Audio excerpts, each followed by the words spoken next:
Ratargul swamp forest, যেটি আসলে বর্ষাকালে যার রূপ ফিরে পায়, এবং এই রাতারকুল সোয়াম ফরেস্ট সিলেটে অবস্থিত এবং এটা গোয়াইন ঘাট, গোয়াইন নদীর পাড়ে অবস্থিত এবং বাংলাদেশের একমাত্র জলবন বা সোয়াম ফরেস্ট। সাধারণত বর্ষাকালে এখানে টুরিস্টের আগমন ঘটে এবং এখানে আপনার ঘুরতে হলে ছোট ছোট নৌকায় করে ঘুরতে হবে, যেটা বৈঠা দিয়ে চালানো হয়। তবে রিসেন্টলি আপনি চাইলে কাইংও করতে পারেন। যারা প্রকৃতিপ্রেমী তারা এই জায়গাটা ঘুরতে পারবেন।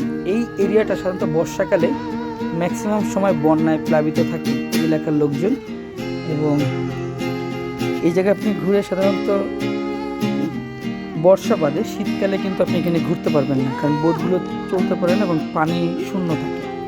সাধারণত ঢাকা থেকে সিলেট আসবেন এবং সিলেট থেকে সিএনজিতে করে আপনি রাতারকুল সোয়াম ফরেস্টে যেতে পারবেন। এখানে যেতে হলে আপনাকে 300 থেকে 400 টাকা একটা সিএনজিতে নিতে পারে, এবং বোট পাওয়া যায়। একটা বোটে বাংলাদেশ সরকারের বন বিভাগের রাজস্ব সহ 1000 টাকার মতো খরচ হতে পারে বোট ভাড়া সহ।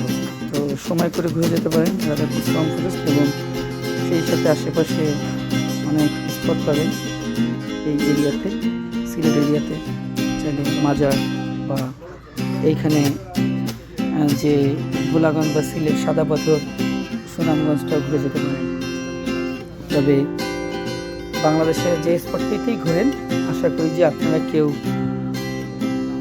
পরিবেশ দূষণ করবে না, পরিষ্কার পরিচ্ছন্নতার ব্যাপারে সবাই সহায়তা করবেন। ধন্যবাদ।